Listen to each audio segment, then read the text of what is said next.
Welcome, everyone. My name is Stephanie Murray, and I'm the director of the Center for Cooperative Media at the College of Communication and Media at Montclair State University.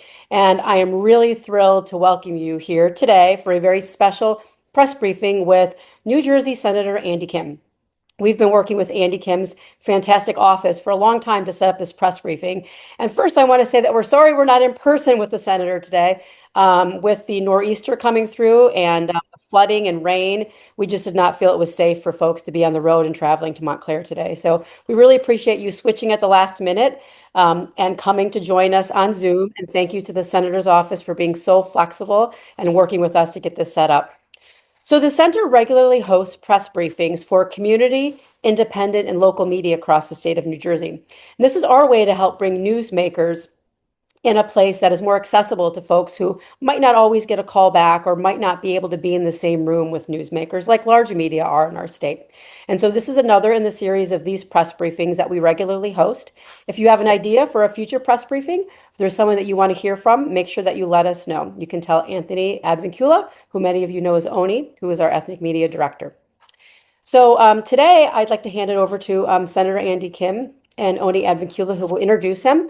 One thing before I get started is that this is meant only for local journalists. And so if we do have someone who's joined who's not a local journalist, we will remove you from the Zoom. So I'm going to hand it over to Oni now, who will introduce our speaker, the senator. Thank you, Stephanie. I'm Oni Advincula, and I will be your moderator today. I lead our ethnic and community media initiatives here at the Center for Cooperative Media. And it's such an honor to have Senator Andy Kim with us today, especially while we are still in government shutdown.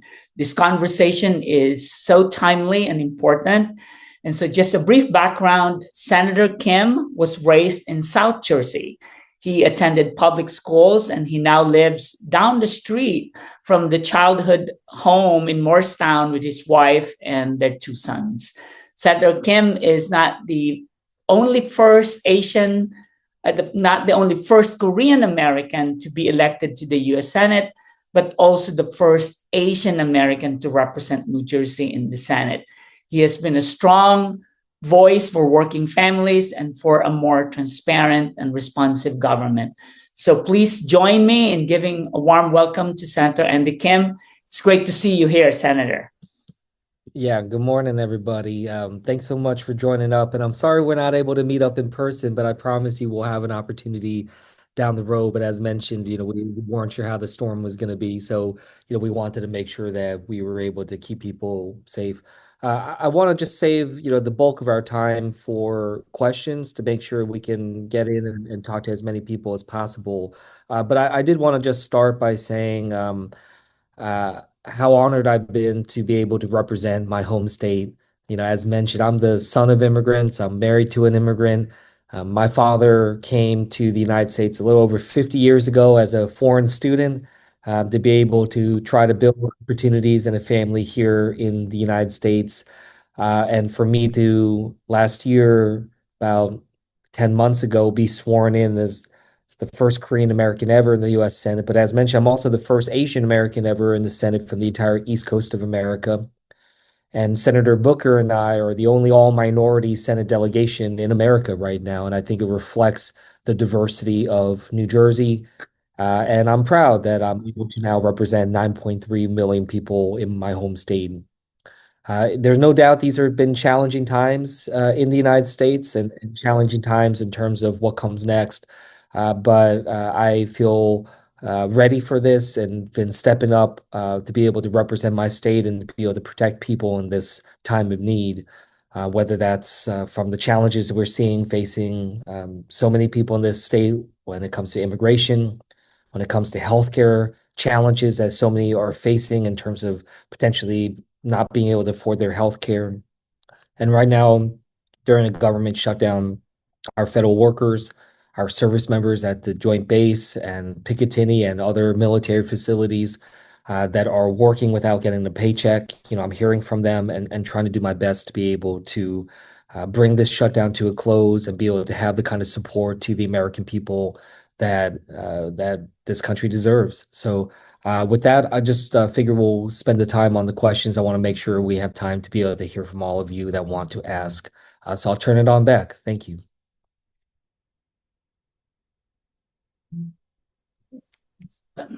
Thank you, Senator. Well, please allow me to open the Q&A by asking you the first question. I know you mentioned that we are still in government shutdown, and it creates a much broader impact on vulnerable communities, particularly the low income, by disrupting essential services and stalling local economies. So a lot of people they don't really understand this, and this is a chance for you to really explain this. Does the cost for which you are willing to shut down the government is worth the economic harm it is causing these communities you represent in New Jersey? Well, first and foremost, it's the Republicans and the White House that are shutting down the government. They control the White House, the Senate, the House of Representatives. They have the congressional majorities and the gavels. They are the ones that chose not to engage in negotiations. Donald Trump said not to deal with the Democrats. We've been asking since the summer for negotiations. We did not get a single sit-down meeting until the day before the shutdown. And while Democrats are showing up in Congress and the Senate has been in session, Speaker Johnson has given the House of Representatives a paid vacation. They are not showing up to work. They're continuing to get paid, even though our military troops are not. He is preventing negotiations from happening. I'm showing up at the Capitol. I'll be back there down there tomorrow. We're ready to negotiate, and we've been talking in the Senate, but we don't have anyone in the House. So I just wanted to really hit home to people that this needs to be a negotiation. That's how it's always been. And that the lack of effort by this administration, in part because they just want to have it 100% their way. They are unwilling to be able to engage in any conversation. And we're seeing that. So yes, look, I understand the concerns about government services during the shutdown. I worked in government before as a civil servant in several shutdowns. I know how hard this is for federal employees as well as others. But what we've already seen is that this is an administration and a Republican Congress that has been systematically gutting these programs already. It wasn't that they waited until a government shutdown. This has already been happening. I mean, look what they did with the reconciliation bill earlier this year, gutting Medicaid that supports so many families, including some of the most vulnerable families that have some of the most difficult health concerns, including families with people with disabilities. This is something where we've seen efforts to gut women, infants, and children's programs. This is something where through the reconciliation bill cut millions of people off of that program. We've seen any number of other efforts that are cutting support for food insecurity and hunger through changes that they've made to SNAP and other types of programs out there. So this has already been happening. And the budget that they are trying to ram through without any government, any Democratic input, is a budget that would dramatically cut back on programs that are needed. So yes, I understand that shutdown is challenging, but this is something that is going to get much, much worse if the Republicans have their way without being able to engage in negotiations with the Democrats. So I'm hopeful that we can get back to the negotiating table and to be able to come up with an agreed upon budget, just as we have in past years, that's trying to help provide health care to millions of Americans rather than taking it away. Thank you, Senator. That was very helpful. Let's start off the question from Mohsin Sahir. He represents the Muslim communities in New Jersey. Mohsin, can you ask your question? Yes, thank you so much. Hi, Senator. My name is Mohsin Zahir. I'm with Urdu News, Urdu language newspaper. We cover Pakistani, South Asian, and Muslim community in New Jersey. Thank you very much for being with us. So, my question is, Senator Kim, New Jersey has one of the largest Muslim population in the country, nearly 4% of the state's residents. From your perspective, what concrete steps have you taken so far to address the needs and concerns of the Muslim community, and what specific plans do you have moving forward to ensure their continued inclusion and representation at federal level? I have Yeah. another question about immigration enforcement too. I posted in the Yeah, Please. Moshin, we'll get back to that. So we'll get everyone a chance to ask their questions too. Yeah, thank you, Marcin. So look, this has been a great honor, as I said, to represent a state so diverse. And I've been able to spend a lot of my time doing town halls and other events across the state. Yes, I've been stuck down in DC at the Capitol a lot doing the work there, just given how dynamic and challenging things are. But any chance that I have being back in the state, I try to go around, whether that's conversations and engagements that I've had in Patterson or elsewhere. We've been able to go and visit a number of different mosques, Islamic centers, and other community organizations and groups. And in particular, wanting to just listen and hear the things that I hear about the most, are issues, related to immigration, for instance, safety and concern about anti-Arab and anti-Muslim hate and Islamophobia. I think that has been very high on the list as people are worried about just the high tensions that we're having on so many fronts. So yes, those are things that I've been trying to take on. I'm on the Homeland Security Committee that oversees a lot of our immigration efforts. I've been working hard to build a constituent service operation that is able to respond to the needs that people have had. We've conducted both scheduled and surprise oversight visits to the immigration detention facilities of Delaney Hall and Elizabeth Detention Facility. So, we're going to continue to push hard on that. But I want to be somebody that can make sure I have a pulse on what the communities across our state are facing and feeling, and be able to meaningfully try to respond. So thanks for that question, though. There are other immigration-related questions, and so we will just combine them later. The next one is coming from Don Tagala. He works for a Filipino television station in New Jersey. Don, can you ask your question, please?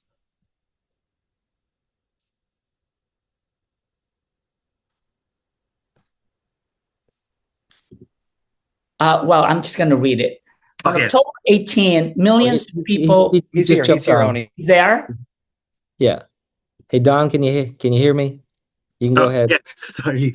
I lost my question. Hold on. On October 18th, millions of people will be joining the peaceful No Kings Day protest, including New Jerseyans.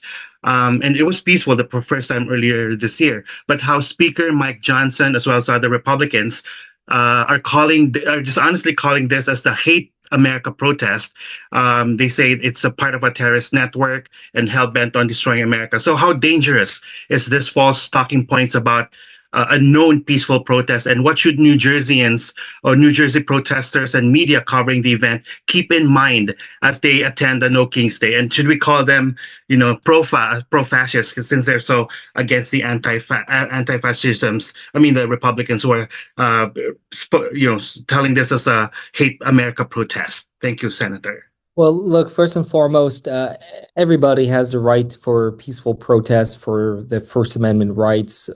And that's something that we have to protect. And we've seen a lot of attacks and assaults upon those rights.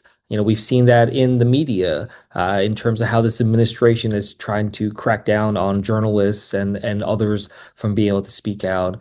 And with regards to the protests, I mean, we see it right now across this country where this administration has deployed federal agents and National Guard, trying to say that they are trying to step up against a rebellion or insurrection, but it's actually just again people trying to express their right and to be able to say and express what they want to in this country and the freedom to do so. That is really dangerous. And so, yes, look, anyone has the right to be able to protest across the political spectrum.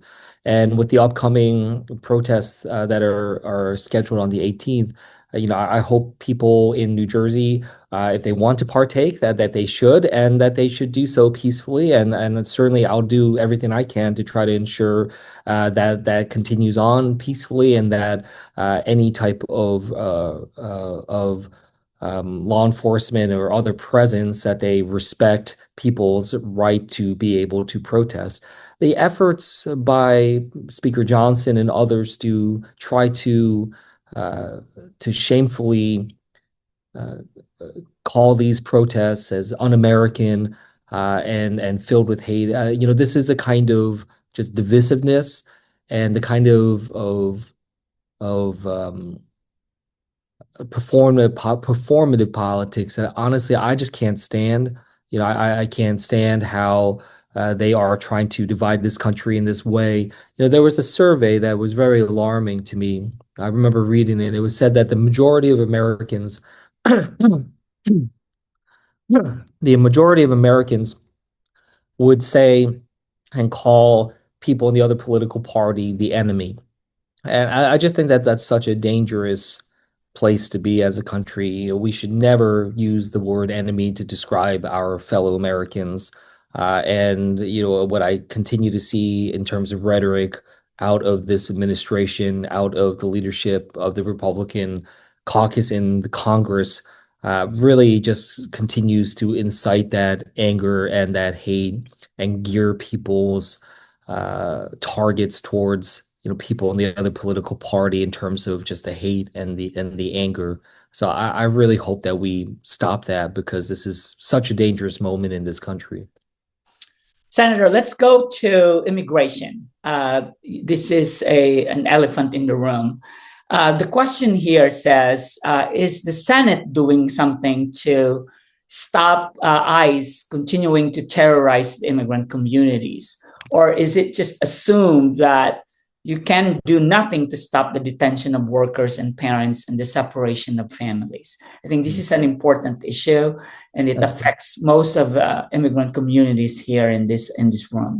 And I hope they see what this administration has done and what the congressional Republicans have done. So the Senate Democrats, we are standing up for the rights of people in this country, standing up against the lawlessness that we're seeing left and right, whether that's ICE agents out in the street disappearing people, whether that's the efforts to try to just overturn TPS status on a whim and potentially put people in harm's way by having them go back to communities and places that are dangerous.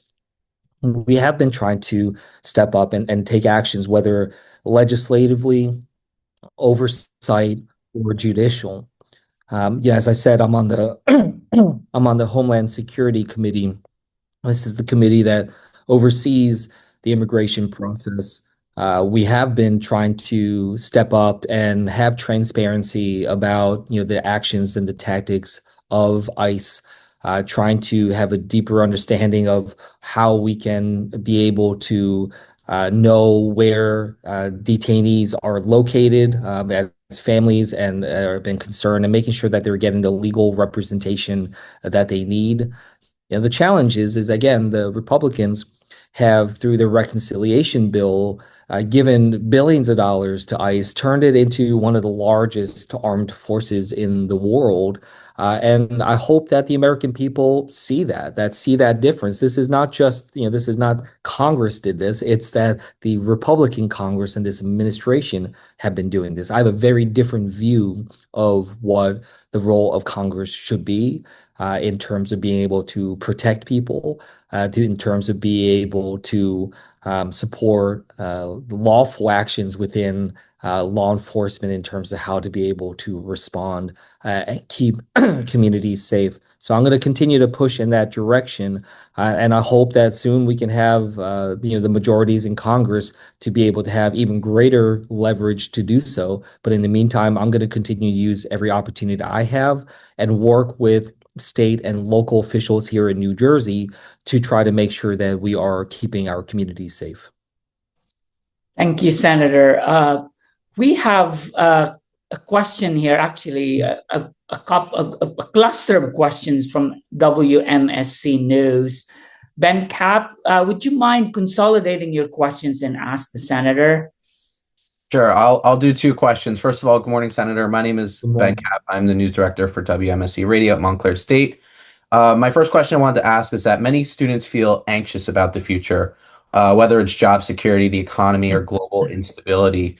What would you say to young people who are losing faith in the political system ability to create real change?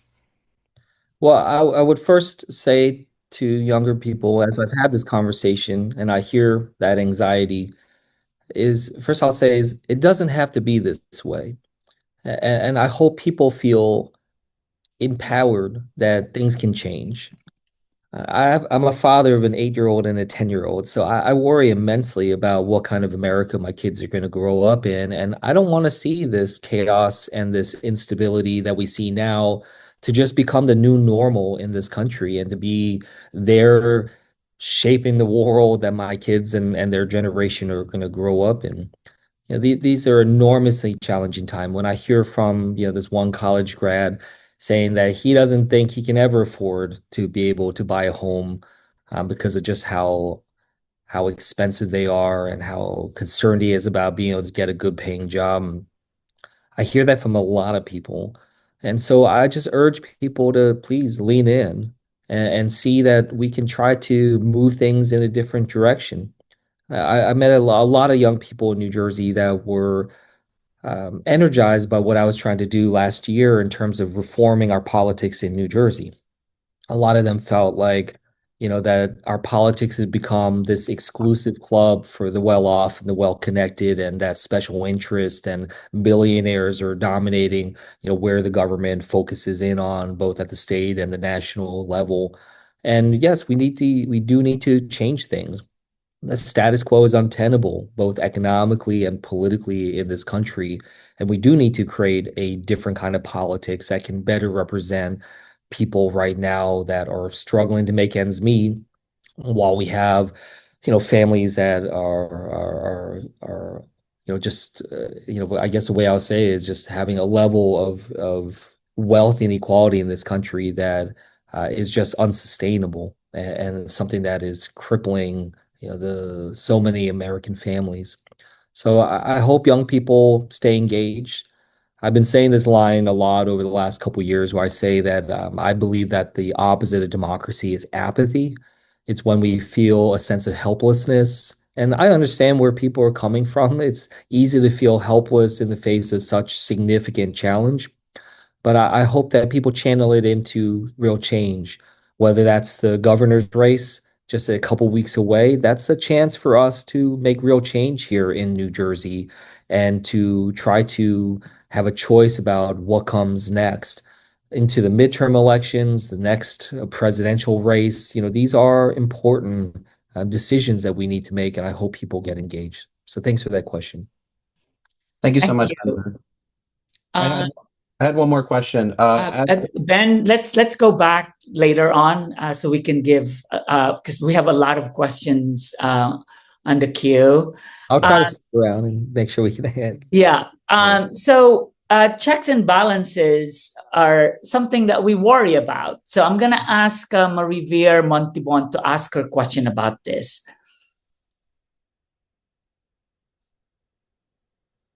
I know that the Democrats are outnumbered in the Senate, but still Filipinos are very concerned about the unfolding of dictatorship, because we have seen this not so long ago in our country, home country, the Philippines.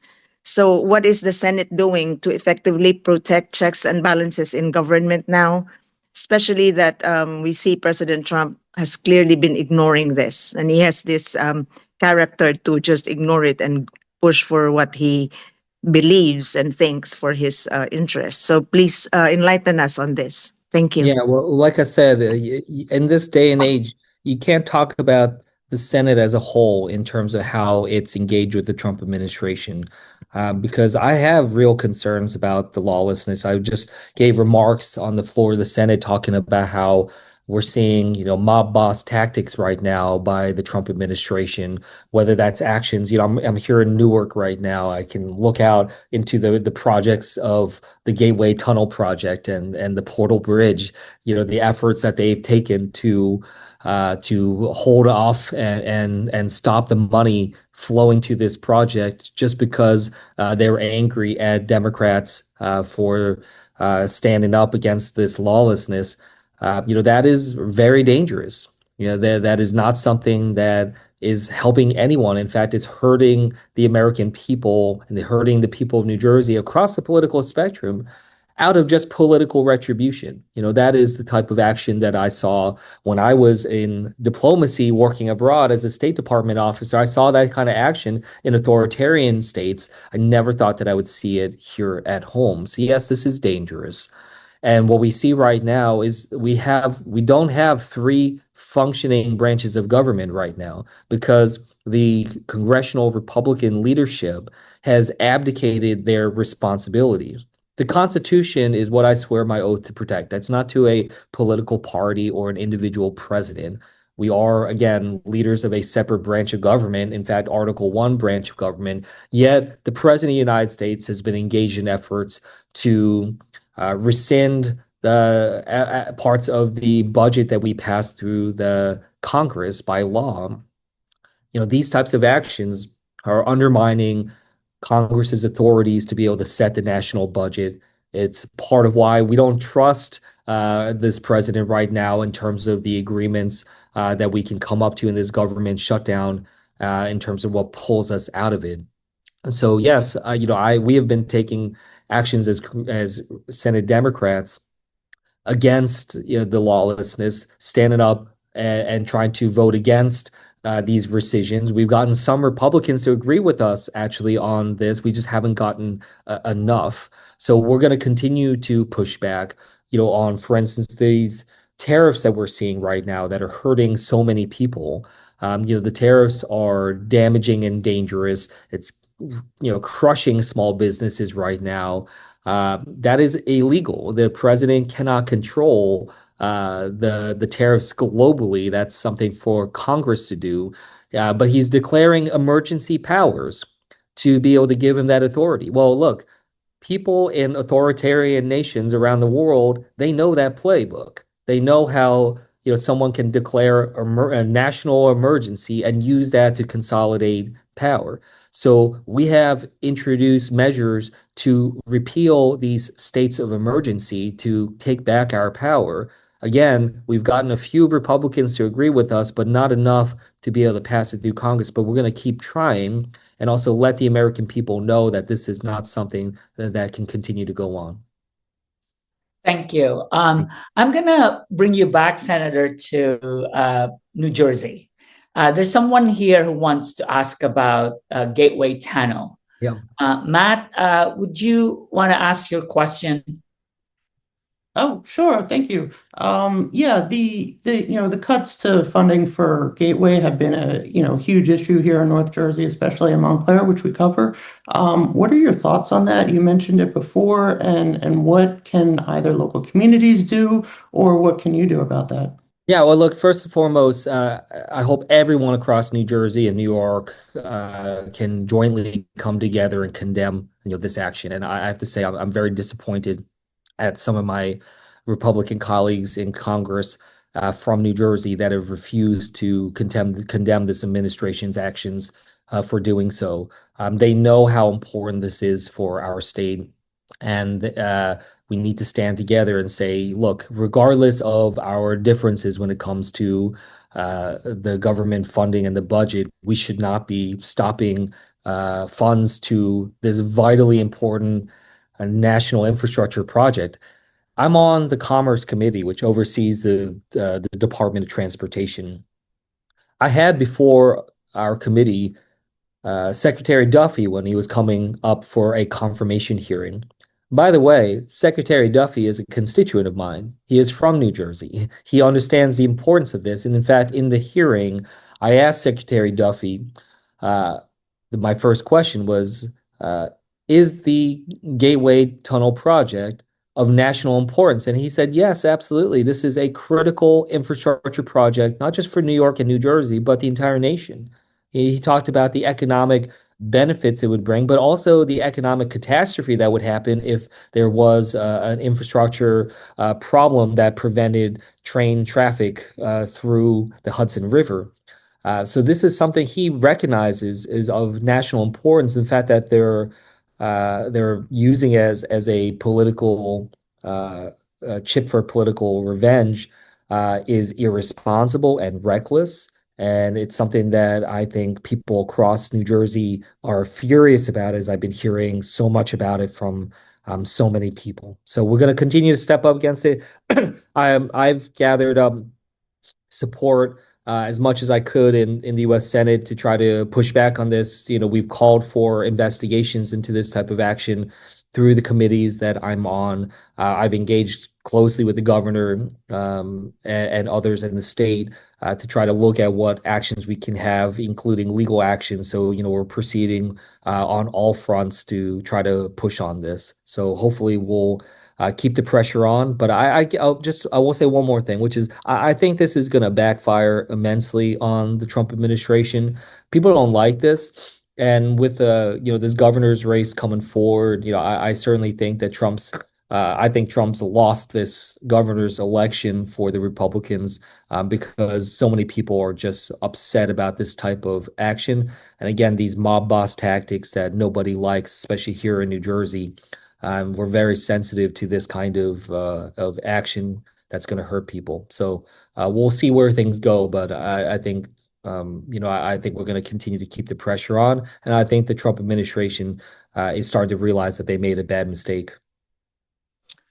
Senator, there is a very interesting question here from a Turkish publication. Essentially, it's asking, what are the things that we can be optimistic about in this administration and in the near future? Say that again. What is it that we can be What are the things that we can about? be optimistic about? I turned this question into a positive question, but his question really is there anything good happening in the Trump administration?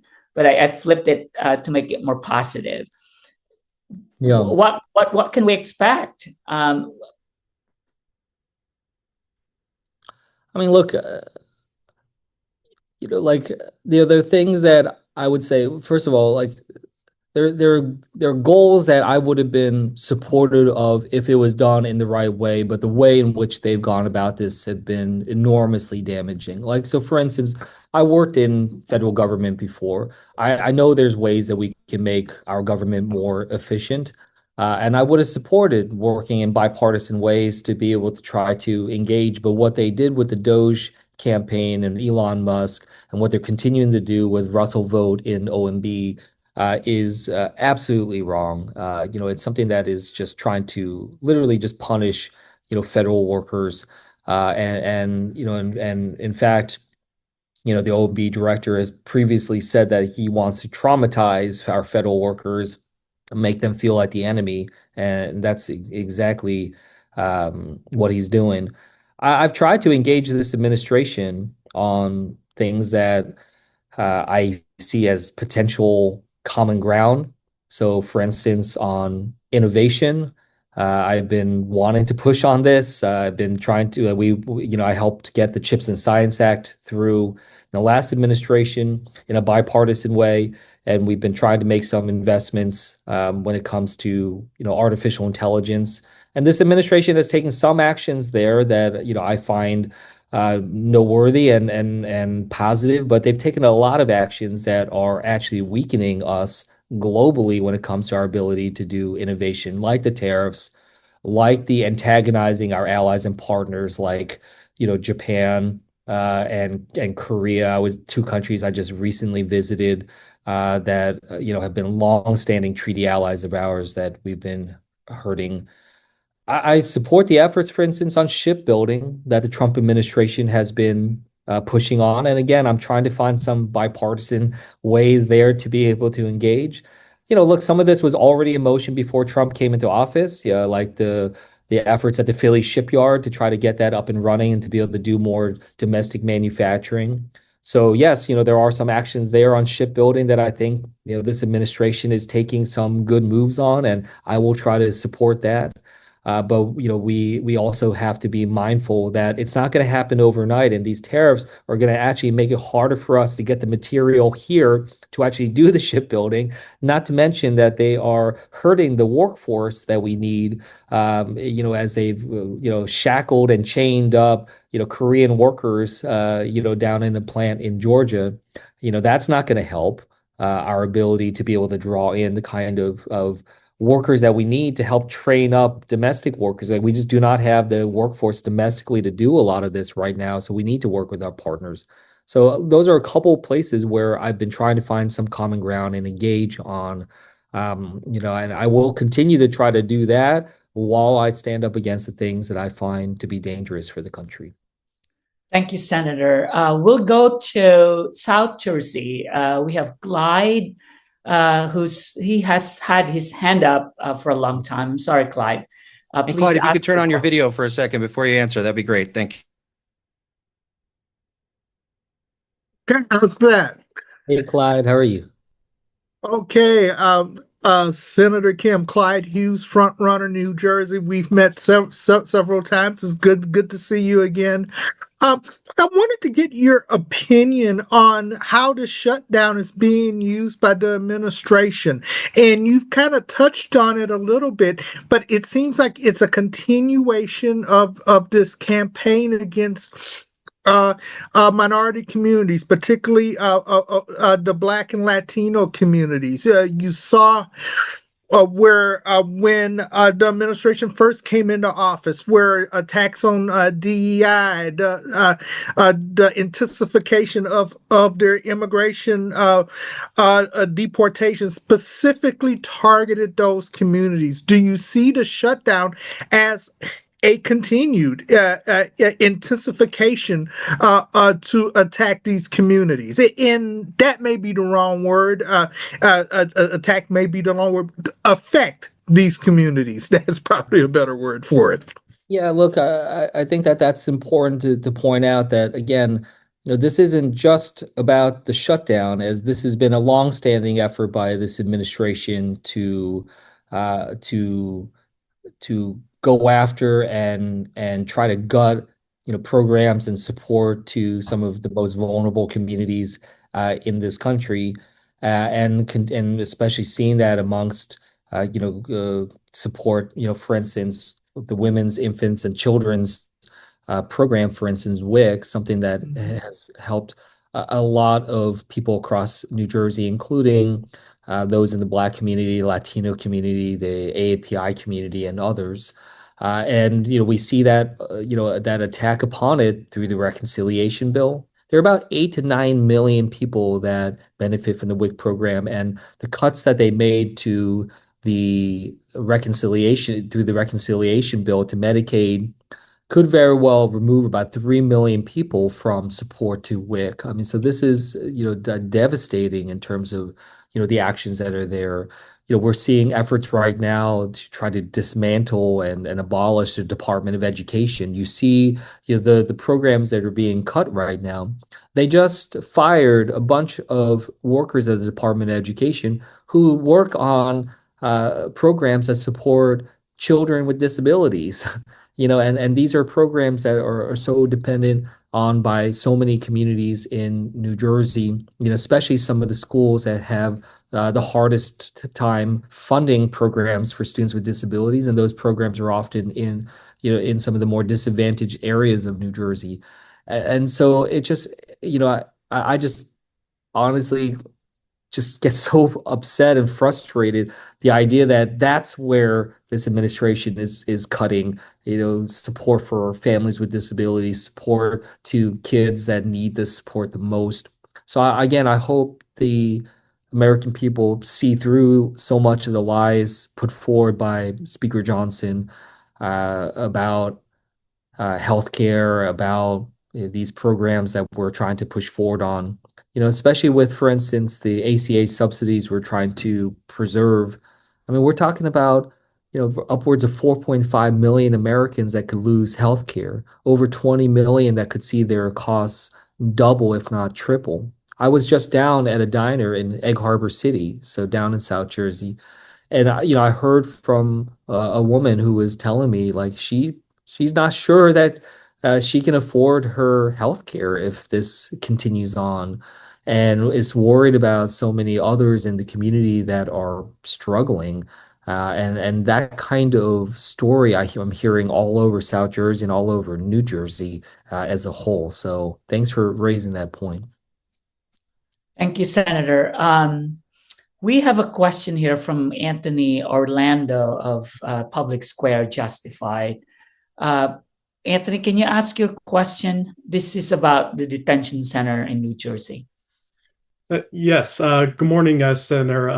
Again, my name is Anthony Orlando. I'm a community reporter with Public Square Amplified. Thank you so much.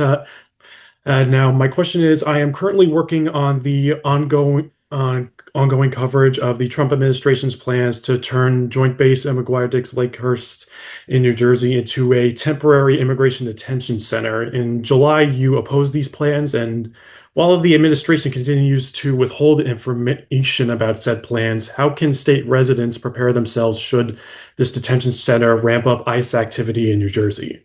Yeah. Well, first of all, I think it would just be such a dangerous move.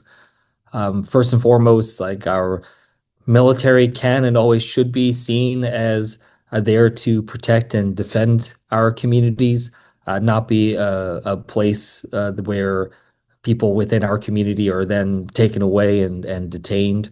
I think that this is something that could cause, real backlash in New Jersey and could very well, tarnish, the reputation of our military facilities. And the Joint Base in particular is one that I grew up right by. I represented it every single year in my time in Congress so far, and I just think this base has done so much for our state. It's where they, with storms like what we're seeing now, reminds me that the Joint Base was where all of the efforts were headquartered out of during Superstorm Sandy to be able to protect our state, and the idea that that's now going to be used to potentially detain and capture people from our state, I think is wrong. I mean, I hope people in New Jersey, we demanded transparency. I've been asking and demanding the Trump administration come forward with these plans. I've been pressing the Joint Base to be able to share. Same with ICE and the Department of Homeland Security. We're getting some details that we're going to try to make public and try to get some more pressure on the Trump administration to bring this out into the light. They're not doing so because they know that it's not supported. They know how damaging this would be. And also, it just makes no sense to do this and to move forward with this kind of effort in this state that's one of the most diverse in the entire country. In particular, it's going to be something that's going to put a lot of strain on the local communities around the Joint Base. And I can tell you a lot of the officials there in those communities are very worried about how this would operate, how this would work, and what kind of spotlight it'll bring to their communities. And also how this is going to be done in a way that will continue to allow detainees to be able to have visitation rights and other things when we're talking about a military base. So a lot of questions to be done. When we see how this has been done elsewhere in the United States, it gives me no confidence that it can be done here. We already saw the debacle at Delaney Hall, where a rushed effort to get that up and running has led to real systemic problems when it comes to the treatment of people there, their ability to get food, medical care, in terms of the cleanliness and the sanitation, as well as the fact that there was a breakout of that facility at Delaney Hall because it was not up to code. It was not, they did not allow for any inspections of whether or not, this is a facility that is up for regulation. So, just all of that happening in the dark is dangerous. And I'm going to continue to push for the answers for the people of New Jersey. Thank you. Senator, let's focus on education. And we have a few questions here about education. What is your plan to address student loan debt relief, especially for graduates in New Jersey?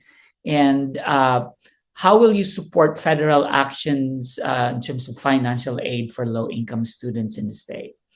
Yeah, for me, I mean, I'll kind of talk through what I'm trying to do, and then we'll talk through some of the challenges that we're facing. I mean, look, for me, education is paramount. Education is literally what brought my family to the United States. As I said, my father was a graduate student and here in the United States and was able to get a PhD and build opportunity. My mother was able to get a nursing degree and build opportunity here. It's so important that we give people that chance, but it's difficult. For me, I was a Pell Grant kid. My family got support through the Pell Grant. I was also work study. This is how I helped pay my way through school, how a lot of people are able to build up resources. This administration has been gutting that, has been gutting Pell Grant, has been gutting work study support. It's the absolute wrong move when we should be trying to increase it. I've tried to put forward legislation that would actually dramatically increase the number of Pell Grants that we give as a country, as well as raise the amount that one can get per grant, because that's remained stagnant for so many years. I support those types of efforts. I'm also support efforts to try to dramatically reduce, for instance, the interest rates on student loans. I supported the efforts that would have the student loan repayment tied to the income that somebody has, so that if they find themselves without a job or a lower income job, that can be something that is able to change the amount that they have to repay, so that they're not finding themselves in a situation where they are having to choose between paying back their student loans and being able to buy food or pay the rent. I think those are actions that were moving in the right direction, but this administration has been, again, gutting that, making it more difficult, not just for 2-year and 4-year school, but I've supported efforts when it comes to vocational schools, when it comes to apprenticeships. We should have more tools in the toolbox when it comes to education, not less. And this effort is going to dramatically make it difficult for people to be able to afford education. And that's going to just not only affect them individually, but it's going to give us a much weaker workforce as a country at a time when we should be supercharging our workforce and our innovation. So that is something that I'll continue to press on in terms of being able to help people have the tools to afford higher education, as well as stand up against this administration's efforts that have really just trying to dismantle so much of the progress that we've been making. Thank you, Senator. Let's move on to healthcare, which is another really important topic to talk about. In the interest of time, I'm just going to read Marie Carmen Amado's question. If the Trump administration doesn't improve the healthcare budget, what plans are there specifically for New Jersey to ensure that the more than 350,000 New Jersey FamilyCare enrollees who would potentially lose their services are not left without health coverage? Is there any alternative on your part or through collaborative efforts with the state to prevent this from happening? Yeah, look, the first and foremost thing we need to do is be able to elect a governor that actually wants to protect our healthcare, protect Medicaid in our state. I'm not going to go into politics here because I'm doing this as from my official office, but I'll just say this governor's race will really determine what comes next on this front. We have challenges in the state of New Jersey in terms of our budget, in terms of what resources. We cannot offset all of the cuts that the federal government has made when it comes to Medicaid. And that's something, again, that I hope that the people of New Jersey and people across this country see just in terms of the damage. But I will say is whoever is next governor will play a critical role in trying to figure out how we can mitigate the harm and the damage to as many as humanly possible. This is also why I am fighting so hard when it comes to continuing the subsidies for the Affordable Care Act marketplace, is because a lot of people who are losing their health care through other means are going to have to turn to the marketplace, as well as those that are on the marketplace be able to continue on is essential so that they don't find themselves in situations that further strain Medicaid and other healthcare opportunities that they might have. So, this is, all part of the same fight. So first and foremost, get us a governor that's going to protect our healthcare and not just do whatever Donald Trump wants them to do. Be able to make sure we're standing up for the Affordable Care Act and the healthcare support that is necessary to be able to make sure hundreds of thousands of New Jerseyans are able to afford their care, as we have literally hundreds of thousands of people in New Jersey on the marketplace. And, really trying to just continue on and build out, the support that we need. I've been going to, federally qualified health centers, to hospitals and others, trying to figure out what needs do they have to be able to continue to operate, continue to do the work that they need. And so everyone's really scrounging right now, trying to be creative to come up with solutions. So I'll try to help them every way I can. Thank you. There is a question here, quite general, so I'm going to ask him to be specific about this. He wanted to ask about ethnic media. I'm not sure if how we can support ethnic media or the other way around. So I'm going to ask Diego Maya to ask his question.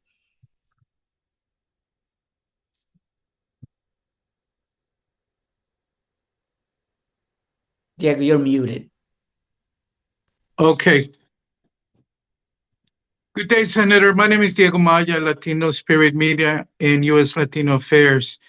Given that 22% of New Jersey is Latino, and our past effort was the only Spanish broadcast of the governor COVID-19 briefings, reaching over 1.7 million views, we now are looking to get more bilingual communication to the state, to inner city pockets.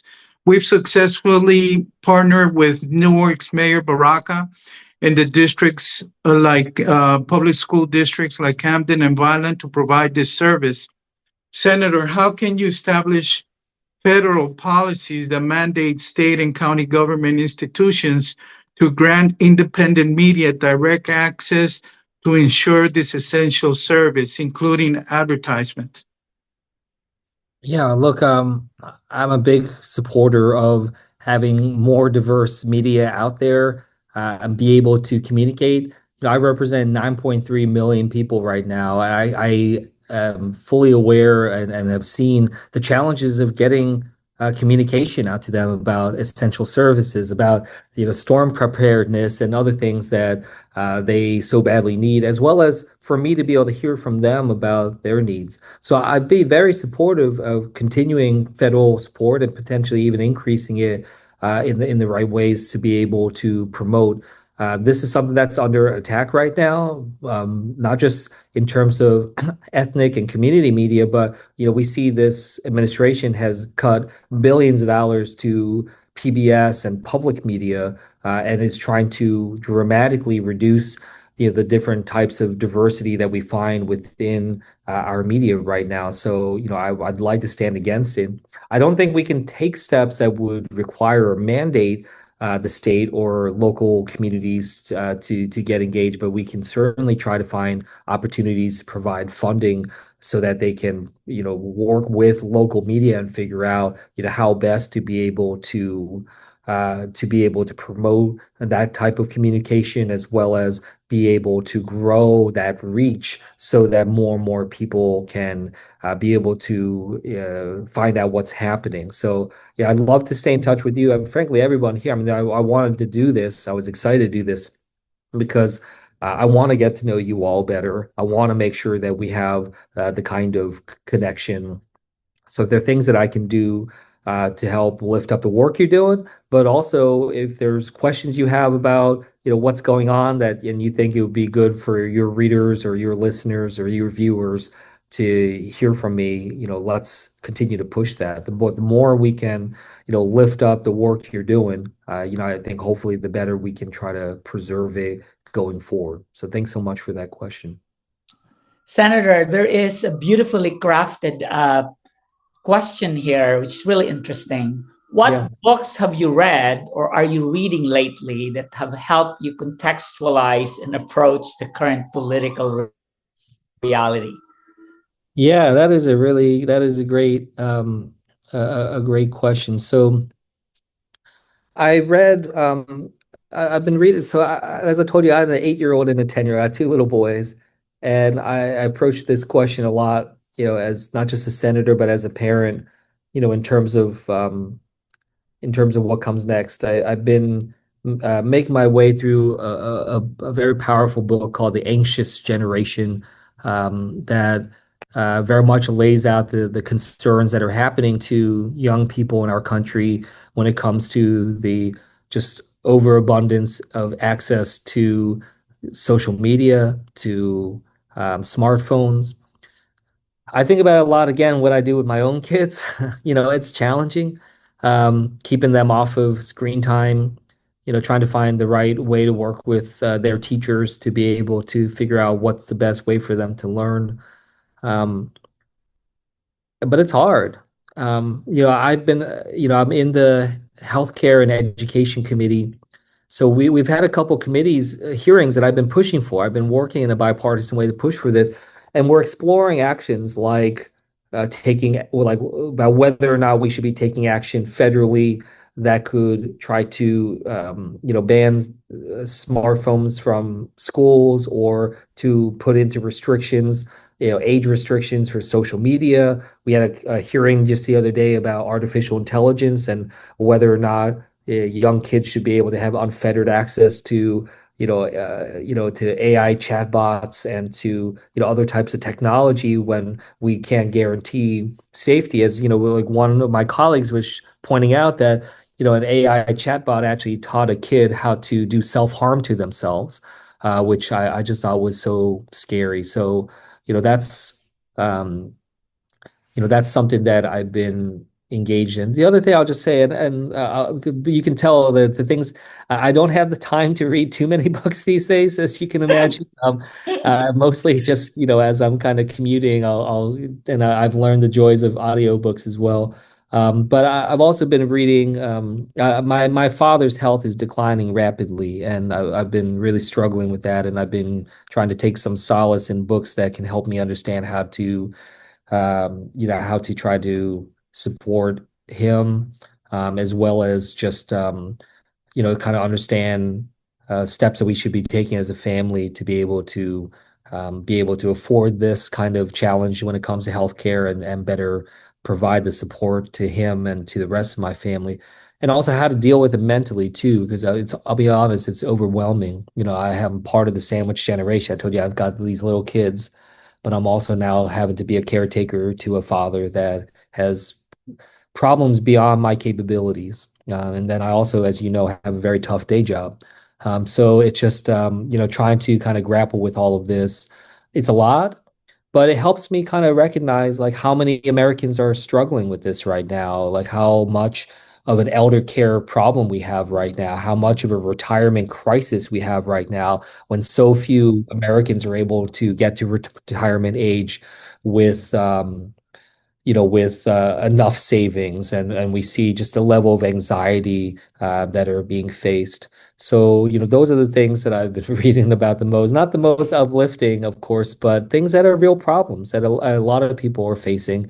And I hope to be someone that can use my my personal experiences as a means to try to engage. I'm right now writing legislation that would try to fundamentally reshape for the better, long-term care in this country. I'm trying to push for more federal funding to do medical research for Alzheimer's, dementia, and other types of challenges that people are facing. And look, I am one of the youngest members in the U.S. Senate. Like I just doubled the number of millennials. And on the Democratic side, like I think it's important to have the voices of parents of young kids in the U.S. Senate that can talk about this firsthand, and be able to share. So those are the things I'm trying to work on.